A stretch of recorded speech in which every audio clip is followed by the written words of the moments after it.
continue shedding more light on the tourism recovery here in Egypt and the numbers of tourists flooding to Egypt compared to last year. We are very much delighted to have with us via phone Mr. Yehia Abdul Qader, our tourism expert and counselor. Thank you very much for being with us, sir. A very good morning. Thank you.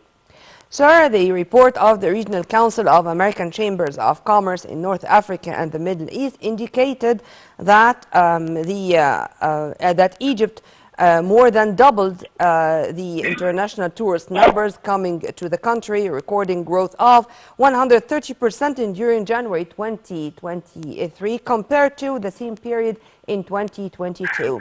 Many would say that, okay, this is great, and we are of course pleased with the numbers, but others would say we need to do more. We should exert more efforts, and we can receive not only double but triple the numbers because of the potentials Egypt has. Which is which in your opinion?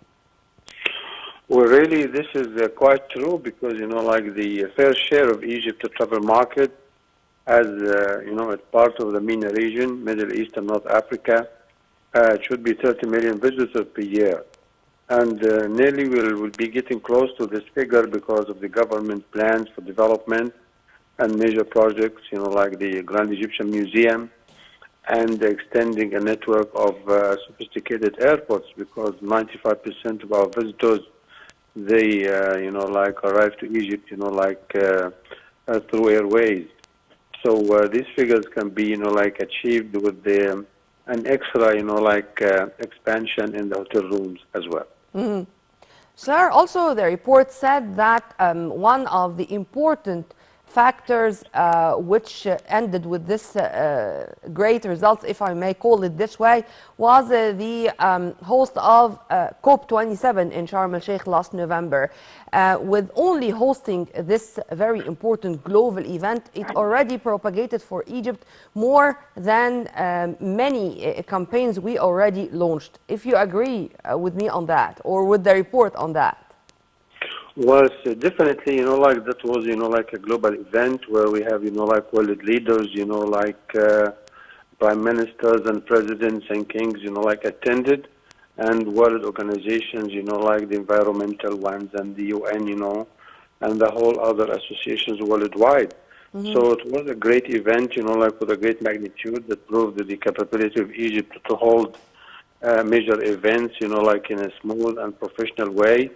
And in a perfect result, like the Sharm el-Sheikh beach resort region. So it was a great success, and the results, and the outcome was even, a brilliant one for Egypt and for the global effect as a whole. To diversify the types of tourism we have, I think it's also one of the most important factors or elements which we should take care of, bigger pardon. For example, in March, we hosted the Modern Pentathlon World Cup with hundreds of pentathletes coming from all over the world. In few days, we are going to host a Gymnastics World Cup, and these are only examples. How do you see the importance of diversifying our tourism forms or types, sir? Yes, really, we are, fortunate because of the endowments, like Egypt that has, heritage, history, archaeology, fair weather, year-round, the location of Egypt itself, its historical background, its people. We have many attractions, and that's why we're using it to promote, religious tourism, medical, education, business, and culture, resort, and adventure as well. Mm-hmm. And that's why we've been receiving, the MICE, meeting, incentive, and convention exhibitions, and where we hold, sports events. And this is exactly what I wanted to speak about, and in detail, sir, if you permit me, and I'm sorry for the interruption. Of course, with our deep respect and pride of our monuments and of our cultural tourism, but I think it's time to give more importance or to give more care to other types. True? Like the ones you mentioned, I mean. Yeah, because culture, tourism, heritage, like anthropology makes up only for 20% of world travel, like receives in population and visitors as well, like travelers. So we have to focus, like on the current events. For example, look, like at Dubai, at Paris, and London, as they are international hubs for meeting, incentives, and convention. And this is, like fills up facilities and airline, cruise lines. So this is, like one of the win-win situation when you develop new Amen to that, facilities yes. and Uh, attractions. yeah. Exactly. Coinciding with taking into consideration that the event which is taking place even as we speak in Paris is a very important event, with Ramses the second coffin being in Paris and in display for the public in a very important event which started already I think April 7th, and it's going to continue until September inshallah.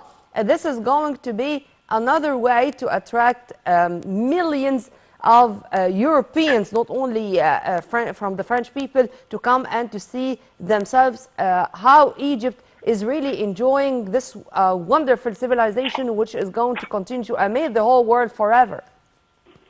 Yes, definitely. Like this is, like a super, like exhibition of Ramesses II and Golden Pharaohs, and it's going to be extended over 5 months, and then it's going to be transferred to Australia for another duration.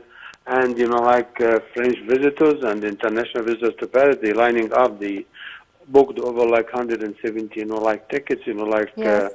as they open for the audience to come and marvel at the Egyptian, like heritage of antiquities and artifacts. Yeah. So we need to do this from time to time to gather momentum and stimulate visitors, like to come to Egypt and enjoy the original, like artifacts at the Grand Egyptian Museum.